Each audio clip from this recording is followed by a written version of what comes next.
Segmento del programa ya estamos con nuestro invitado, el pastor José Linares Cerón. Él es presidente fundador del movimiento Pro Familia, Pro Vida, una organización civil que tiene presencia en más de 200 países del mundo, una organización civil internacional que protege el derecho a la vida, a la familia y la libertad religiosa y fortalecen obviamente con las políticas públicas en educación, salud y bienestar social. Es presidente de la Coalición Internacional Pro Vida y Familia, CIFROFAN Internacional, una organización que tiene más de 60 millones de activistas en el mundo. Y ha sido, bueno, indudablemente un gran impulsor de estas causas sociales y políticas. Y hoy está con nosotros. Pastor, buen día, un placer tenerlo acá. No, para mí es el gusto saludarte a ti y a todos los televidentes de Expreso Digital. Muy gentil. Bueno, hagamos como los pollitos, vamos directo al grano. Uno de los temas centrales ha sido su presencia y, por cierto, esta lucha indesmayable de poder elegir esta bandera que flamea en su quehacer, que es la lucha contra la corrupción. Sin embargo, esta lucha tiene que ser... Yo creo que los televidentes están esperando saber qué abarca, hacia dónde se orienta esta lucha. ¿Es selectiva? ¿Contextúa todo lo que son los actos de corrupción? ¿O termina sesgada porque no necesariamente cobertura a todos aquellos responsables que se asociaron para delinquir con esta empresa brasilera y con los resultados que produjeron para el país? Bueno, en primer lugar, quienes luchamos contra la corrupción, luchamos porque protegemos a la familia de la miseria y la pobreza. La corrupción tiene que ser combatida en todos sus extremos. Caiga quien caiga, las personas que tengan las responsabilidades, porque realmente no podemos permitir que estos grupos criminales hagan lo que quieran y se roben al país. La Contraloría hace mucho tiempo nos ha dicho que más de 11.000 millones de soles al año se van en temas de corrupción. Son casi 3.000 millones de dólares que nos servirían para carreteras, hospitales y para muchos programas sociales. Cuando hablamos de esta epidemia que es la corrupción, indudablemente no solamente hablamos de los actos dentro de la gestión pública.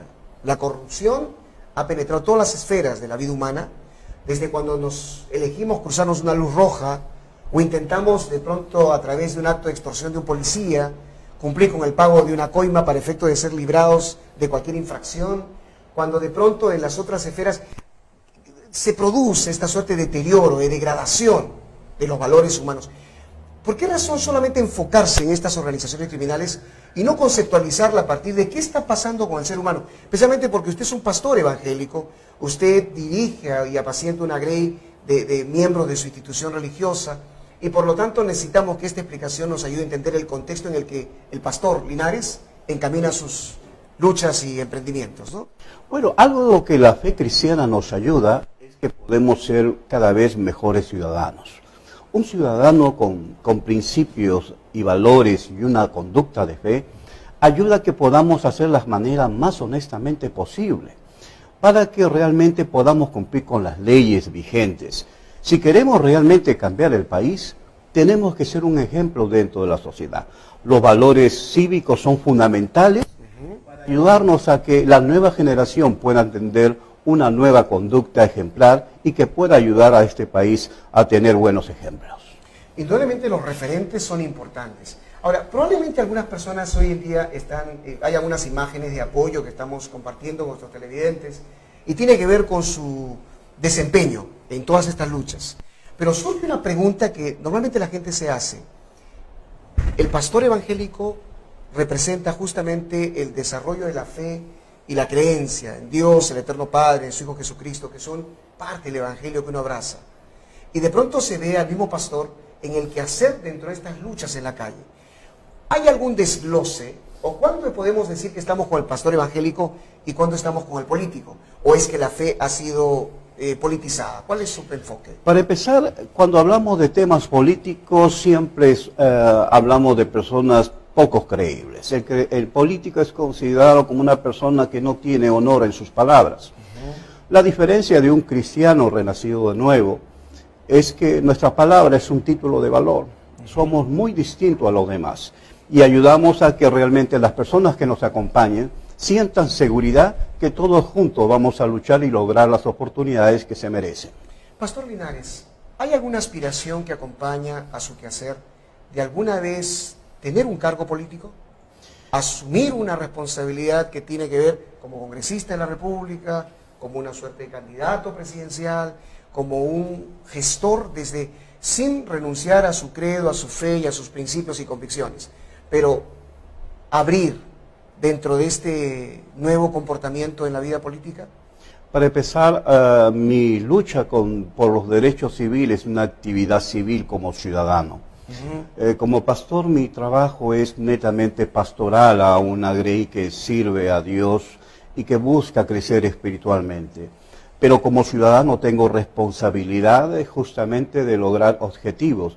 Y uno de los objetivos justamente es proteger a la familia, darle la dignidad que se merece a través de las políticas públicas. El cargo que ya el pueblo me ha dado es como un ciudadano responsable, como un líder civil. Ser congresista o optar para ser un candidato a la presidencia, creo que es la oportunidad que todo ciudadano busca. En especial... Una aspiración legítima, ¿no? Yo creo que todo ciudadano tiene derecho a aspirar a eso. Totalmente de acuerdo. Pero yo considero, sinceramente, de que todos nosotros debemos tener esa conducta de buscar la mejora de la nación. Es decir, lograr que en los espacios públicos podamos justamente ser la voz de los políticos realmente no quieren oír. Claro, yo creo que el poder hacer que este ejercicio higiénico del quehacer cívico termine por redimir al quehacer político que está tan contaminado, está tan venido a menos, y que lo más grave es que el receptor, el ciudadano, que observa el comportamiento de sus autoridades, al descubrir que están en una bancarrota de credibilidad y de confianza, estén buscando otros actores que terminen por endosarles esta suerte de confianza y credibilidad que la buscan y que aparentemente ya han perdido con los políticos. Usted ha sido parte de estas movilizaciones en la calle. Hay una franca lucha contra Odebrecht y estos colectivos de la cual usted ha formado parte. ¿Cuál es el horizonte de este movimiento social? Para empezar, a la empresa Odebrecht, lo combatimos desde el año 2012. Aquellos que de repente no están enterados, fui uno de los promotores principales de la revocatoria de la alcaldesa Susana Villarán. Nosotros juntamos las firmas, luchamos contra el poder de la corrupción. A pesar que en esos tiempos juntamos más de 1 millón de firmas, tenían el poder de anular, decía que nuestras firmas no eran válidas, y así estuvimos trabajando hasta lograr el cometido.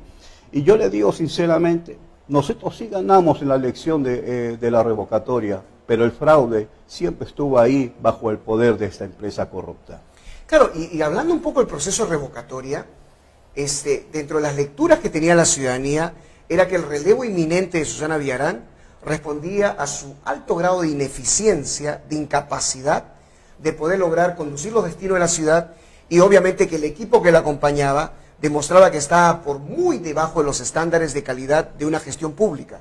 ¿Había otros motivos en la causa que ustedes llevaron adelante para poder que Susana mereciera ser revocada? Bueno, hubo 3 motivos principales. Uno de los primeros motivos principales fue justamente la incapacidad de la alcaldesa, y en segundo lugar por la negociación corrupta que estaba haciendo sobre las concesiones de los peajes, y en tercer lugar por la ordenanza pro-gay que estaba promoviendo.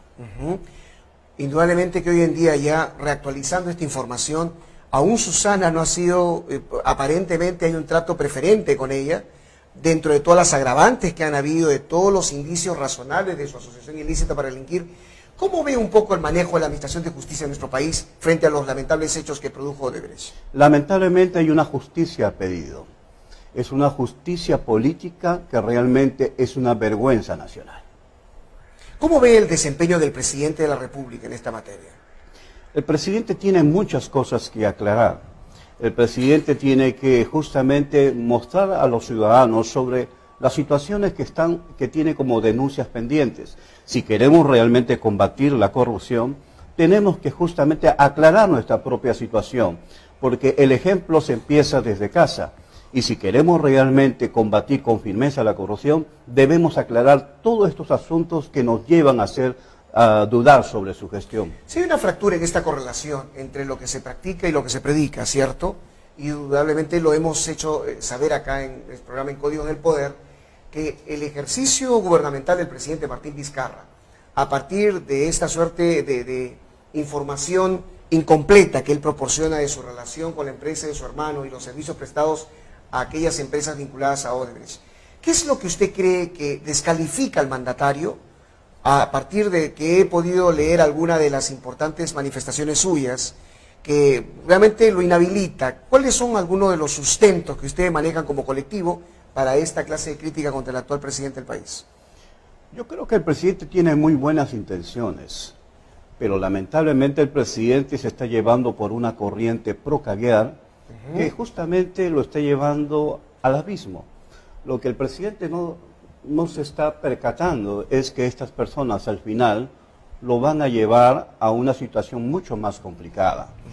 Yo creo que el país se merece que todos nosotros como creyentes oremos por el presidente, pero eso no significa ser cómplices de su conducta. Nosotros tenemos que hacer respetar a la nación. Los acuerdos con Odebrecht es totalmente vergonzoso, es totalmente lamentable.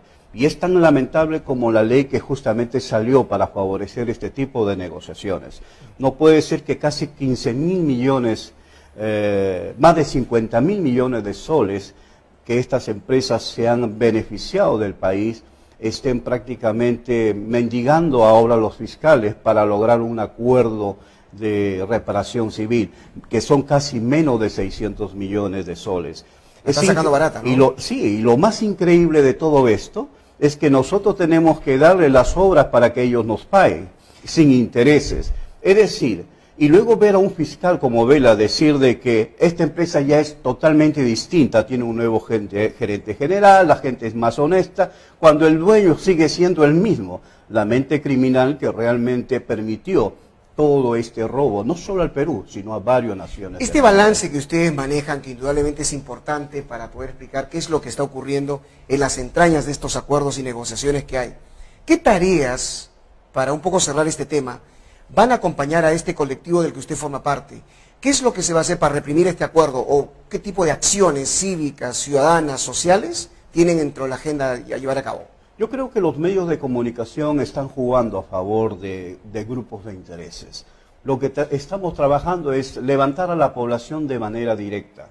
Y para eso nosotros en menos de 2 semanas, junto con nuestro vocero principal, que es el congresista Roberto Viera, que valientemente está llevando esta lucha, vamos a empezar a hacer movilizaciones desde el norte del país, el centro y el sur. Es decir, cada vez las movilizaciones van a ser más impresionantes. Yo tengo toda la seguridad, si el gobierno, si los fiscales, el Ministerio Público no se corrige, en Lima muy pronto tendremos una movilización que va a superar el 500.000 de personas.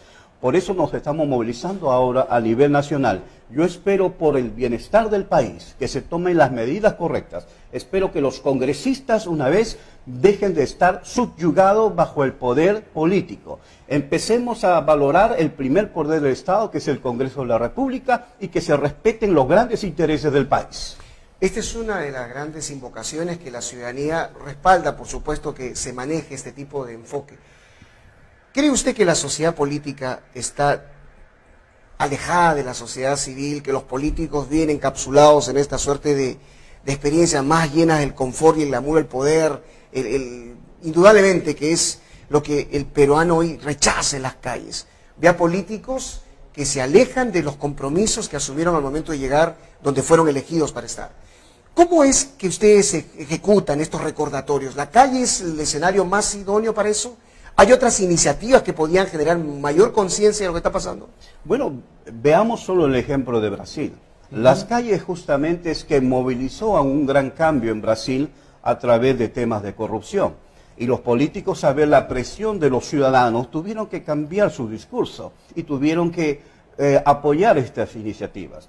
Yo creo que el clamor ciudadano va a ayudar muchos cambios, no solo con la lucha de la corrupción, sino que tengamos un gobierno totalmente ejecutivo y que se preocupe por las personas con mayores dificultades que tengamos en el país. En las banderas que usted ha elegido para poder defender en las calles, y me imagino como un predicador, como un pastor evangélico, ha sido el tema de este dictamen del Tribunal Constitucional en cuanto al matrimonio homosexual. ¿Cuál es la orientación en esta posición suya, pastor? Bueno, para empezar, nuestra Constitución protege el matrimonio hombre y mujer. Lo que estamos muy preocupados por el Tribunal Constitucional, que en las primeras semanas de marzo se va a dictar sentencia sobre el caso del peruano Oscar Orgarteche con el mexicano Fidel Aroche, para que le reconozca su matrimonio en nuestros registros civiles en el Perú. Lamentablemente tengo que hacer una grave denuncia, que los jueces del tribunal, de los 7 jueces, hay 4 jueces que están de acuerdo a que este fallo salga favorable. Es decir, vamos a tener un fallo ideológico contra la mayoría del país. Y nosotros no le vamos a permitir de ninguna manera este abuso contra las grandes mayorías. Nosotros no solamente haremos grandes movilizaciones, sino que vamos a acusar en la subcomisión de acusaciones constitucionales a estos jueces que realmente apoyen fallos ideológicos, mas no fallos constitucionales. Yo pido que a los jueces que están ya listos por firmar esta sentencia, piénselo bien, porque nosotros no solamente haremos plantones y movilizaciones, sino saliendo ese fallo, nosotros presentaremos la acusación contra estos jueces que hacen todo lo contrario a nuestra Constitución. Y quiero decirle que, por ejemplo, el magistrado Eloy, él debe exhibirle. Él es un promotor de la agenda homosexual, sus declaraciones han sido públicas y es una persona que estuvo a punto de ser vacado por el Congreso de la República. ¿Cómo es posible que el Tribunal Constitucional tenga una persona que supuestamente tiene un doctorado y nunca lo estudió en Argentina? ¿Cómo es posible que tengamos un magistrado mentiroso en el Tribunal Constitucional y se atreva luego a legislar, sacar un fallo porque tú eres un promotor? Y los promotores realmente que son activistas no deben estar en el tribunal. Los miembros del tribunal tienen que basarse a fallos constitucionales, mas no fallos ideológicos. Esto es una importante diferenciación que usted ha planteado. Pastor Linares, ¿qué piensa usted de una persona homosexual? Hay en este momento gente que opta por esta homosexualidad. ¿Qué le diría usted a ellos? Mira, es una conducta sexual. Nosotros como creyentes somos los que más respetamos de la vida humana. Somos respetuosos. En este país nunca vas a encontrar una violencia física de creyentes contra otro ser humano. ¿Y no existe un enfoque homofóbico que pueda explicar este rechazo? Y no estoy hablando de que desde esta modesta tribuna apostemos al matrimonio homosexual, pero sí hacia el individuo que de pronto enfrenta este dilema en su vida, esta decisión en su vida. ¿Qué, usted como pastor evangélico, cómo lo define? ¿Cómo es su orientación hacia este tipo de ayuda que pueden, o de explicaciones, o de consejos, o de diálogo con una persona que tiene una opción sexual distinta? Para empezar, la palabra homofóbico para nosotros es un insulto, porque de ninguna manera nosotros agraviamos al ser humano, ¿no? Y en segundo lugar, lo que nosotros buscamos es el respeto a nuestra opinión. Correcto. Vivimos en una democracia, y en las democracias se gana por elección mayoritaria. Y este país cree en el matrimonio que dice la Constitución política del Estado, muy aparte de la fe y de la Biblia. Nosotros nos basamos como ciudadanos en el respeto de la Constitución. Y básicamente el rechazo sería específicamente a que no se legisle en esta materia que es el matrimonio homosexual. Es decir, nosotros no estamos de acuerdo para que la cultura homosexual sea superior a un matrimonio heterosexual. Coincidimos totalmente en ello. La biología natural para nosotros es determinante. De ninguna manera aceptamos que el género, que la familia es una construcción social. Estamos de acuerdo en ello. Sin embargo, la pregunta es, no creo que coincida la mayoría de la gente de que se puedan constituir en nuestro país, al amparo de la legislación que tenemos, matrimonios homosexuales. Sin embargo, ya yo apelo un poco a su enfoque como pastor evangélico. ¿Cómo trata usted a una persona? ¿Tiene usted hijos, pastor? Por supuesto. ¿Qué pasaría si un día uno de sus hijos le dice, papá, soy gay? ¿Cuáles serían las acciones que usted emprendería con el hijo? ¿Cómo trataría de poder lograr interpretar una confesión de estas? Esa pregunta, ¿saben? Me lo han querido hacer en muchos países del mundo. Pero yo les voy a decir algo que nunca he respondido, pero le digo de que si mi hijo tiene una conducta, lo único que va a recibir de mí es amor de padre, mucho amor de padre, pero eso no significa que yo voy a compartir su cultura, de ninguna manera. Yo tengo muy claro mi definición y muy claro mi formación de principios y valores como cristiano y como ciudadano. Importante lo que usted ha dicho. porque en su rol como padre jamás renunciaría a seguir amando a ese hijo. Por supuesto. Y si bien es cierto, no van a coincidir en la cultura homosexual que puede haber adoptado su hijo, el hecho de que el amor no se restrinja. Creo que ese es el principio rector. O sea, si bien es cierto, no validamos esta cultura, pero no debemos olvidar que estas personas que optan por una opción sexual distinta también son hijos e hijas de Dios y que necesitan ese amor, no sea un amor... Mucho cariño. Correcto.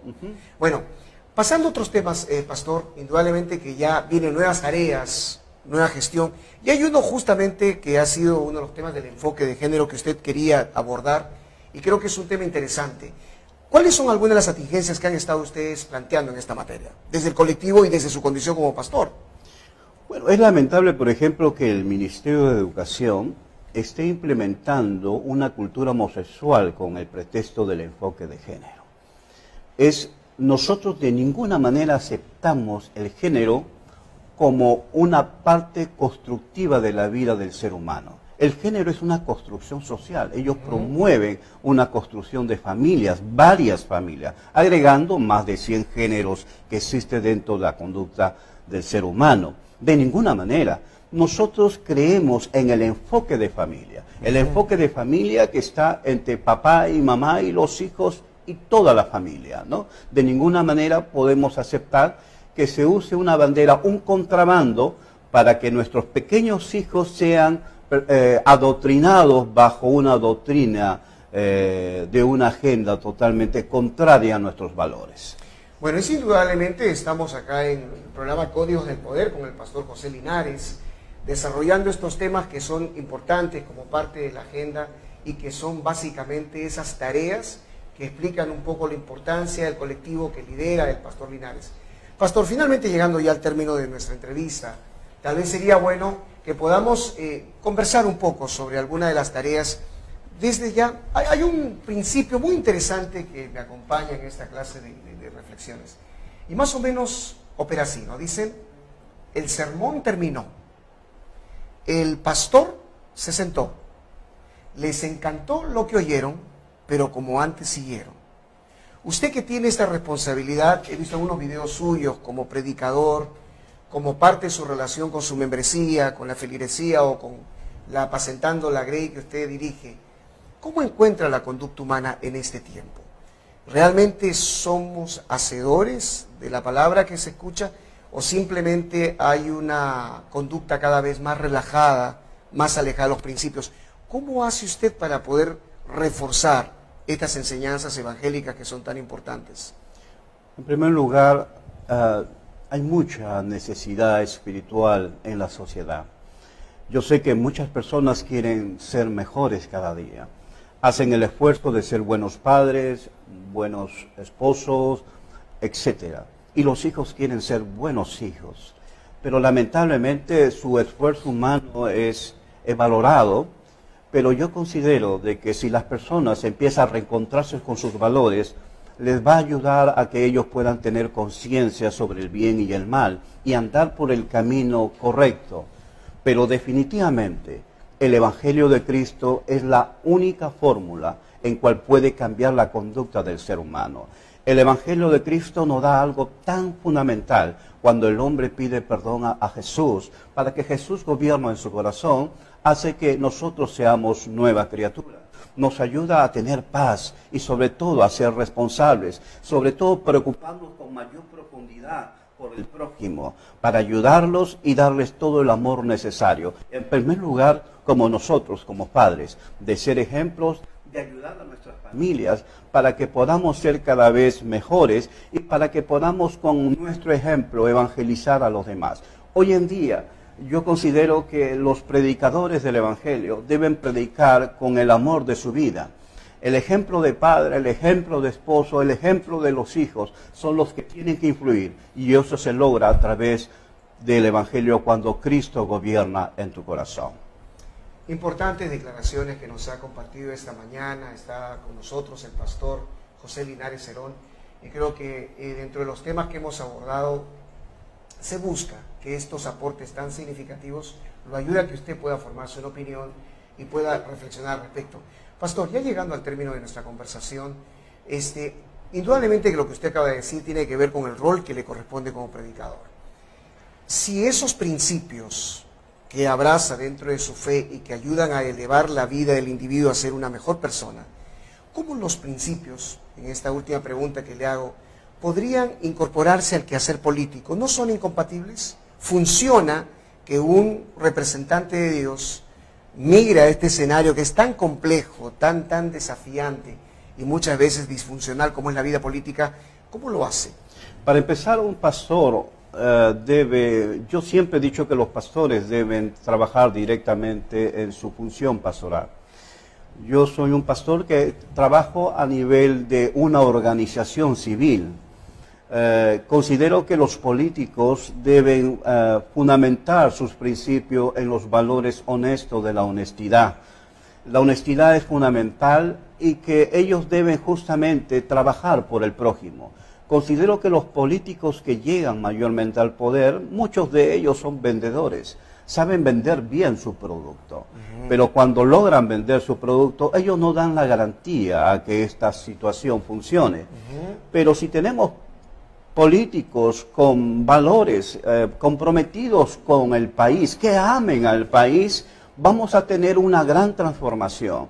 No importa el credo religioso que profesan, lo más importante es que amen al país y que se preocupen no desde que sean elegidos, sino desde que antes de ser elegidos puedan contribuir en sus propios espacios por el bienestar del país.